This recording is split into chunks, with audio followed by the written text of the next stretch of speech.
தற்போதைய அண்மை செய்தி. 2023ஆம் ஆண்டு உரையின் போது தலைவர்கள் பெயரை ஆளுநர் பேசவில்லை. இதுகுறித்து திமுகவினர் ஏன் கேள்வி எழுப்பவில்லை என அதிமுக பொதுச் செயலாளர் எடப்பாடி பழனிசாமி கேள்வி எழுப்பியிருக்கிறார். இதுகுறித்தான கூடுதல் தகவல்களை தருவதற்காக நமது தலைமை செய்தியாளர் சிவா இணைப்பில் இருக்கிறார். சிவா, வணக்கம். உங்க விரிவான தகவல்களை சொல்லுங்க.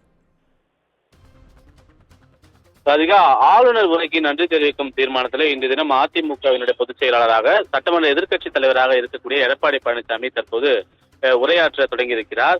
அவர் தன்னுடைய உரையை தொடங்கும் போதே 2023ஆம் ஆண்டு ஆளுநர் உரை நிகழ்த்தும் போது அப்போது அண்ணல் அம்பேத்கர், பெருந்தலைவர் காமராஜர், பேரறிஞர் அண்ணா என யார் பெயரையும் அப்போது ஆளுநர் வாசிக்கவில்லை.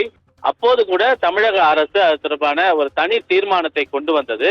ஆனால் அவர் ஆளுநருக்கு எதிராக எவ்வித போராட்டத்தையும் திமுக அரசோ எடுக்கவில்லை. தலைவர்களுக்கு அவ்வளவுதான் மரியாதையா என்ற ஒரு கேள்வியை அவர் எழுப்பியிருக்கிறார். ஆனால் இந்த ஆண்டு ஆளுநர் உரையை புறக்கணித்திருப்பதற்கு உடனடியாக திமுக கட்சி சார்பாக போராட்டம் முன்னெடுத்திருக்கிறது.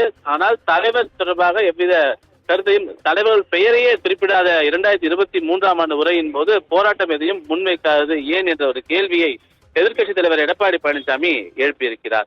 அதற்கு மட்டுமல்லாமல் ஆளுநர் முழுமையாக உரையை புறக்கணித்ததால் தான் நாங்கள் போராட்டம் நடத்த வேண்டிய சூழல் இருந்தது என்று முதலமைச்சர் மு.க.ஸ்டாலின் பதிலளித்தது மட்டுமல்லாமல் 2 நாட்களாக உடல்நலம் இல்லாமல் சட்டப்பேரவை வராமல் இருந்த எதிர்க்கட்சித் தலைவர் எடப்பாடி பழனிசாமி பூரண உடல்நலம் பெற வேண்டும் என்ற ஒரு வாழ்த்துக்களையும் அப்போது தெரிவித்திருந்தார். அதோடு மட்டுமில்லாமல் தொடர்ந்து பேசிய எதிர்க்கட்சித் தலைவர் எடப்பாடி பழனிசாமி ஆளும் கட்சியை சார்ந்தவர்கள் போராட்டம் நடத்தினால் ஒரு நீதி என்றும், எதிர்க்கட்சியை சார்ந்தவர்கள் போராட்டம் நடத்தினால் ஒரு நீதி என்றும் தான் இது தற்போது இருக்கிறது என்று குறிப்பிட்டிருந்தார். அதற்கு பதிலளிக்கக்கூடிய வகையில முதலமைச்சர் மு.க.ஸ்டாலின் பேசும்போது ஆளும் கட்சியை சார்ந்தவர்கள் அனுமதிக்கப்பட்ட இடத்தில் மட்டுமே போராட்டத்தை முன்னெடுக்கிறார்கள், அனுமதி இல்லாத இடத்தில் போராட்டத்தை அவர்கள் நடத்தும் போது அவர்கள் மீதும் கைது நடவடிக்கை தொடர்கிறது, அரசியல் கட்சியினுடைய பாகுபாடு எதுவும் அதில் பார்ப்பதில்லை என்று முதலமைச்சர் குறிப்பிட்டிருக்கிறார். ஆனால் ஆளும் கட்சி மீது வழக்கு பதிவு மட்டுமே செய்யப்படுகிறது, அது கண்துடைப்புக்காக மட்டுமே செய்யப்படுகிறது என்று குறிப்பிட்டிருக்கக்கூடிய எதிர்க்கட்சி தலைவர் திமுக பொறுப்பேற்றதிலிருந்தே அதிமுக நடத்தக்கூடிய எந்த ஒரு ஆர்ப்பாட்டத்திற்கும், போராட்டத்திற்கும், பொதுக்கூட்டத்திற்கும் அனுமதி வழங்குவதே இல்லை, நீதிமன்றம் வரை சென்றுதான் நாங்கள் அனுமதி பெறுகிறோம் என்ற ஒரு கருத்தையும் அவர் சட்டப்பேரவையில முன்வைத்திருக்கிறார். அதற்கு பதிலளிக்கக்கூடிய வகையில முதலமைச்சர் மு.க.ஸ்டாலின் பேசும்போது நாங்கள் எதிர்க்கட்சியாக இருந்த போதும் கூட நீதிமன்றம் வரை சென்றுதான் அனுமதி பெற்றோம் என்று தெரிவித்திருந்தார். தொடர்ந்து பேசிய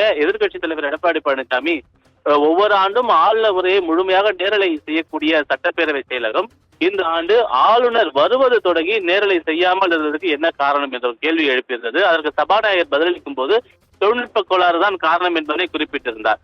தொழில்நுட்ப கோளாறு தான் காரணம் என்றால் ஆளுநர் வெளியே சென்ற உடனே எவ்வாறு அந்த தொழில்நுட்ப கோளாறு சரி செய்யப்படும் என்ற ஒரு கேள்வியும் அவர் எழுப்பியிருந்தார். எனவே இதில் பாகுபாடு காட்டப்பட்டிருக்கிறது என்று அவர் குறிப்பிட்டிருந்தார். சபாநாயகர் தெரிவித்த கருத்துக்கு எதிர்ப்பு தெரிவித்திருந்த அவர் தமிழ்தாய் வாழ்த்து கூட ஆளுநர் உரை வாசிப்பதற்கு முன்பு பாடப்பட்ட தமிழ்தாய் வாழ்த்து கூட காட்டவில்லையே, தமிழ்தாய் வாழ்த்துக்கும் இவ்வளவுதான் மரியாதையா என்ற கேள்வி அவர் எழுப்பியிருக்கக்கூடியதில் தொழில்நுட்ப கோளாறு தான் காரணம் என்பதை சபாநாயகர் தெரிவித்து தொழில்நுட்ப கோளாறு முழுமையாக சரி செய்யப்பட்டு விடும் என்ற ஒரு கருத்தையும் தெரிவித்திருந்தார். தொடர்ந்து எதிர்க்கட்சித் தலைவர் எடப்பாடி பழனிசாமி பல்வேறு விவகாரம் தொடர்பாக தன்னுடைய கருத்தை சட்டப்பேரவையில பேசி வருகிறார். ராதிகா,